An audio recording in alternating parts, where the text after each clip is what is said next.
Welcome to Massive Beers. My name is Matt. We do the beer stuff here. Kind of excited for today's beer from a couple different levels. It's been a while since I've had a wheat wine. It's been a while since I've had aged wheat wine. Fun fact, my favorite beer all time is aged wheat wine. The brewery that we don't like to talk about, Founders, their Sweet Repute. I love that beer. Today we're diving into Bourbon County wheat wine from 2020. There's like cobwebs on this thing. Look at this. This thing's just like cobwebs hanging around. Dirty AF. Yeah, this is our Caramella. This is it's a wheat wine aged in bourbon barrels with apple, cinnamon, and natural caramel flavor. Whatever the hell that means. I've actually been curious to try this for quite some time because I've heard very good things about this. Not just fresh but aged. If you don't follow them, the guys from Nerd Sense, Sean and Mike. If you don't follow them, Ryan from the Hype Beer Reviews. I haven't pulled a Ryan out for a long time, so anybody who gets that joke, kudos to you. Anyway, they reviewed this both fresh and aged, and they liked the shit out of it.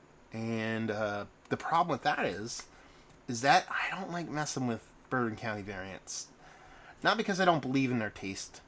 I just think they're way overpriced. I mean, these beers get 25, 30, 40 bucks plus when they come out. And I just don't play that game. Homie don't play that. And, yeah. I happen to be in the state where I guess all of these variants shelf-turred to where sometimes they just drop in price.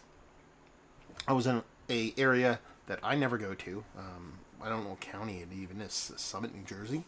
And there was like this really, really ghetto bottle shop that I passed. But I kind of got a vibe about it. I'm like, I gotta go in this place. Like, I thought I was going to get robbed or murdered or something. It's not a good neighborhood. I walked in and I'm like, you know what? I bet you they have some old stouts maybe here. So I look around, nothing. I'm like, okay. I think I'm done. I'm like, wait a minute. Let me look around because I don't think these people care where they put stuff. Lo and behold, I found a couple boxes of Bourbon Counties. They had 2020 and 2021 base. I didn't even look for anything else. Those were sitting on top of cases, plural, cases of this, and this was selling for the marked down price of $12.49. I will buy that. I will buy that not just for $1. I'll buy that for $12.49.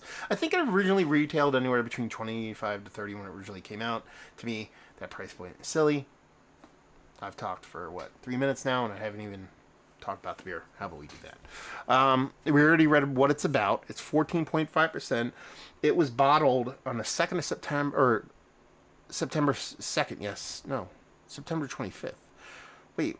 02 September 25. Oh, it's a Best Buy date. Drink by. Duh. So I assume it was bottled on the 2nd of September. It's probably on the bottle here somewhere. I'm not going to look for it. In 2020. Which would make it, we're in April. We're almost in May now, so you do the math. May, June, July, August, September. So you're talking about 3.5 years old. Being 2024 we are. Anything else we got on here of note? Not that I can see. Enjoying the snifter. Close enough for me.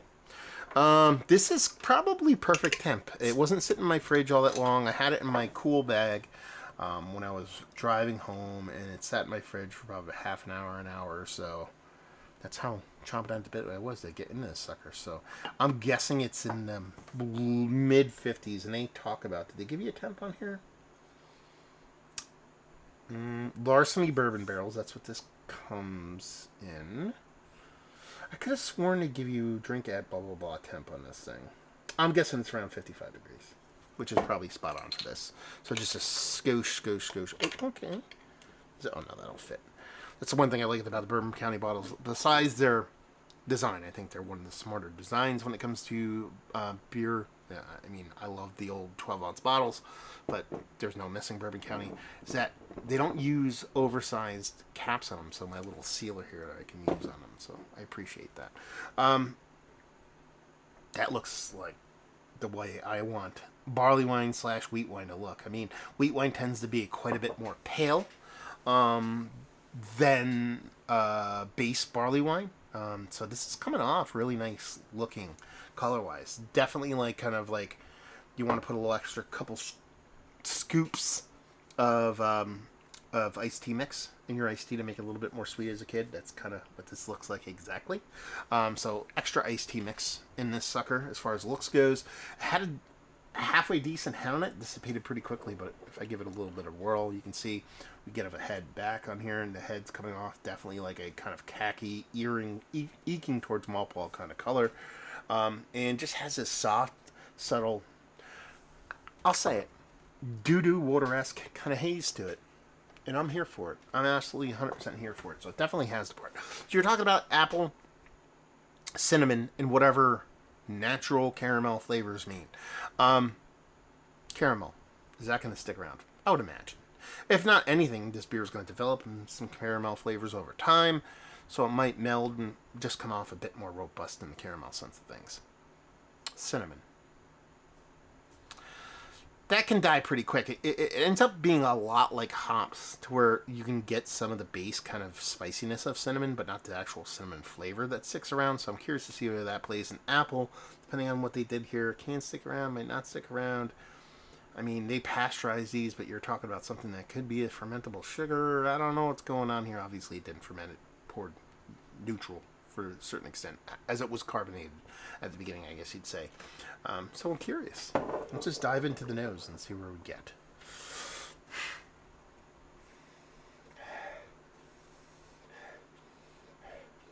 Yeah, I mean, it's got this apple cinnamon thing going on there. I'm actually surprised the cinnamon comes back that much in the nose. I am hyper sensitive to cinnamon right now. I used to be under sensitive to cinnamon for the longest, absolute longest time. Just because my morning routine was always to eat oatmeal and cinnamon, but I kind of kicked that to the curb about a year or so ago, so I haven't consumed cinnamon in quite some time. So it's weird the way my sense of kind of flipped to where I was exposed to it in a daily, so I needed a hefty dose of it to actually come through. Now I haven't had it in so long, it's almost the opposite. So I'm getting a decent amount of cinnamon in here for its age. And that apple's coming off really kind of... It's not apple pie in the sense that like grandma makes. At least my grandma, my ma, my secondary mom, my wife's ma. It comes off kind of like, and I say this in a very positive way. It comes off like tasty cake, McDonald's apple pie. Like it's like just this nice kind of warm caramelized apple with a bit of cinnamon going on. It's not this, it's real apple, but there's a little bit of extra sweetness in there that you're like not quite sure where that came from, but I'm okay with it kind of thing going on. That's the way it comes off at a tempered level. Again, you're talking about a full, for all intents and purposes, a 15% beer here. So the beer is the star of the show. I'm getting big huge caramel vibes.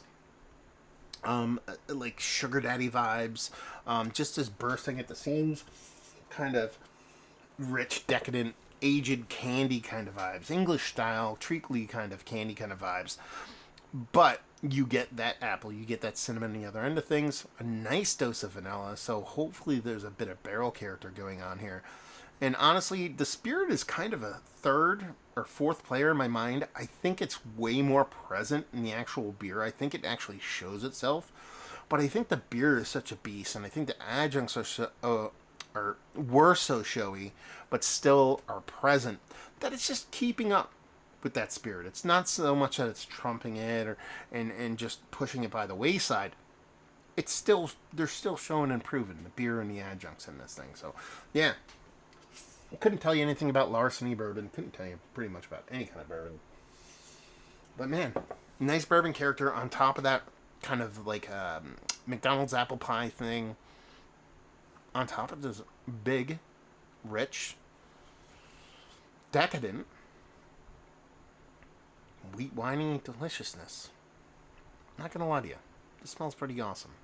Let's dive in. Cheers, y'all.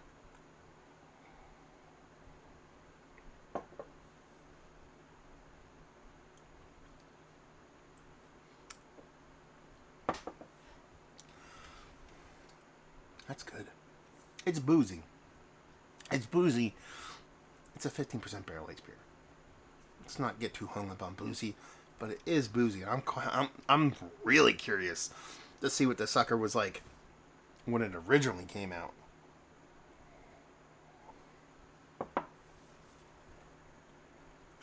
Yeah. It's really good. It's been so long since I've had a proper wheat wine. And to be honest with you, I think a lot of people kind of get wheat wine very, very wrong.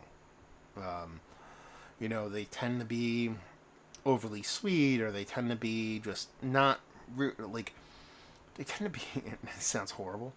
Wheat like they almost made like a high gravity wheat beer, like citrus wheat beer. I think wheat wines tend to be kind of like I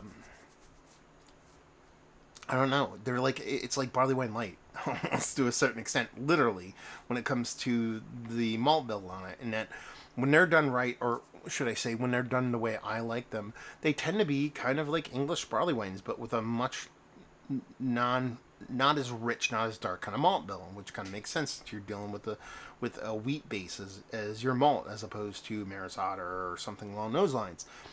And it's weird because I've had probably, if I'm gonna just shoot off the cuff, more misses than hits when it comes to wheat wine. Like I would say a bulk of the wheat wines that I've had, or more, the majority is the better way, not the bulk. Majority of the wheat wines that I've had in the course of my beer drinking life have been more meh rather than good.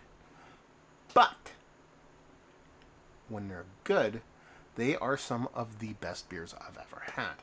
Again, sweet repute from the brewery we don't talk about. Two Brothers out of Chicago.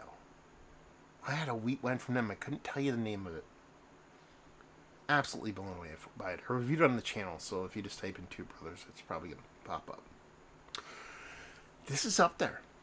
This is up there. So what do we got going on? First of all, mouthfeel. Absolutely 100% appropriate wheat wine / barley wine mouthfeel.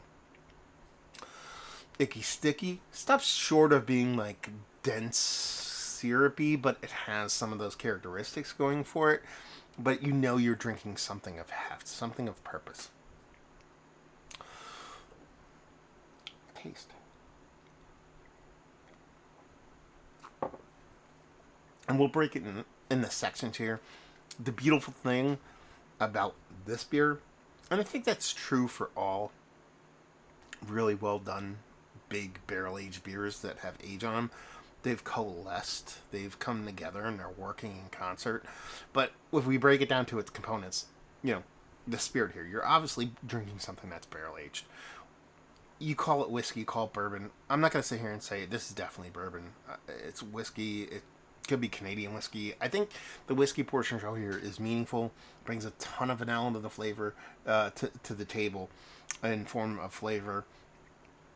Is that from the actual whiskey itself? Is it from the barrel of the whiskey? I assume it's more of the latter, from the barrel of the whiskey.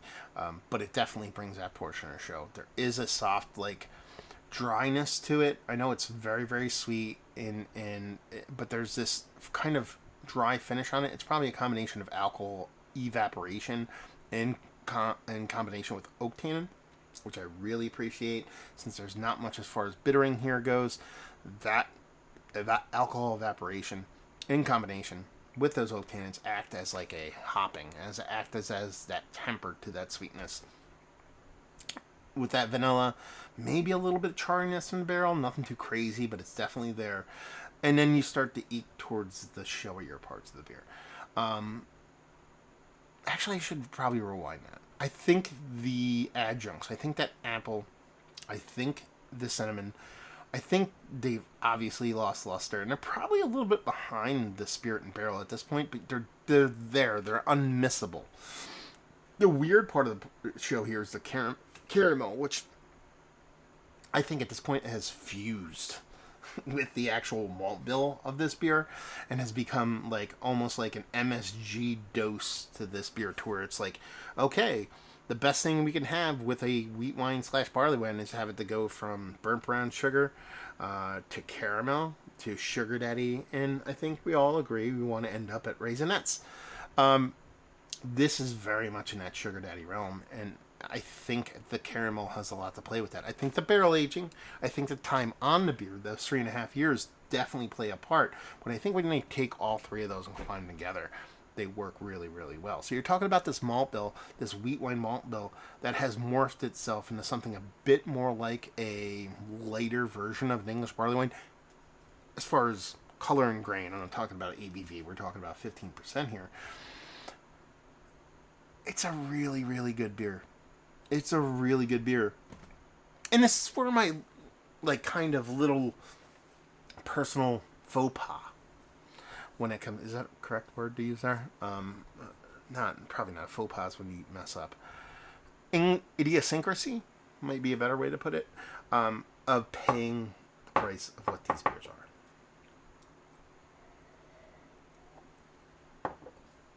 If I paid $25 for this beer today, I wouldn't, but if I didn't, I'd be okay with it.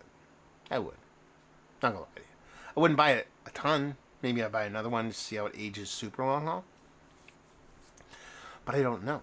You know, you don't know until you have it. At $12.50. 12 doll hairs and 50 cents. This is the goods. It's the goods, baby. Yeah. I don't know what else you want me to say other than while I heard really good things about this beer from colleague beer tubers that I really, trust, still was a little trepidation there, just a little bit. And at that price point, it's killer. I know where to find cases of it. For $12.50. If you want to know, if you're in northern New Jersey, or you happen to be passing in northern New Jersey and you want to know where it is, just reach out. I'll tell you where it is. I don't give a shit. You can buy them all for all I care. I probably won't go back there. If I do, I'll definitely pick up 1 or 2 bottles. But like I said, I want to say there was probably a minimum 2 cases just sitting there collecting dust. Like, this thing had little cobwebs on it. So there you go. Is this one of the better wheat wines that I've had as of late? Yes. Mount Rushmore status. Value and availability. MSRP. Even though, like I said, I dig it. So at that price point, it's just a personal thing. I think white collar has ruined beer. So people with gobs and gobs of money just have raised prices on beer, and it's just hard for me to contribute to that. But at $12.50, I am not bothered by that in any form or fashion. But you do you. And leave you with, if you like, well, you like this, if you like wheat wines, if you like well-made barrel-aged beers. That's probably the way I'd leave it. And if you're hesitant or not the biggest fan of adjunct-laden beers, I think this one really shows a really cool balance between adjuncts that could get out there, apple, caramel, add natural caramel, whatever that means, cinnamon. Cinnamon's such a hard spice, and who knows what this sat as when it originally came out, but cinnamon, man, it could be hit or miss. Some people just go bonkers with it. I think drinking this now, 3.5 years later, I think the levels on this are extremely appropriate and a very, very fun beer. So if you're like a barrel-aged aficionado, you like barley wine, you like wheat wine, you like spirit-based beers, but you're always a little bit kind of like, these kind of adjuncts aren't for me, I think this one might turn you, or not just turn you, but make you think about adjuncts in a little bit different way, because it adds to the beer. They all add to the beer, and they make the beer, I think, a more pleasurable beer, as opposed to just something different or detracting from it, which a lot of times is weird, kooky. And, cinnamon, apple, caramel in a beer is kind of a kooky combo. It almost sounds like they're trying to be too cool for school. Well, maybe they are, but it worked. So, there you go. Reviewing the books. Hopefully you enjoyed. Goose Island. Caramella Ale with apple, cinnamon, natural caramel flavors, and in, what was it, Larceny bourbon barrels. Have you had this beer? Have you had it old? Have you had it fresh? Have you had it lately? All that fun stuff down there. Hopefully you enjoyed the review. Hopefully you're enjoying a little bit of old beer right now. Yeah, old beer's a ticket. Hope to see you next time. Cheers, y'all.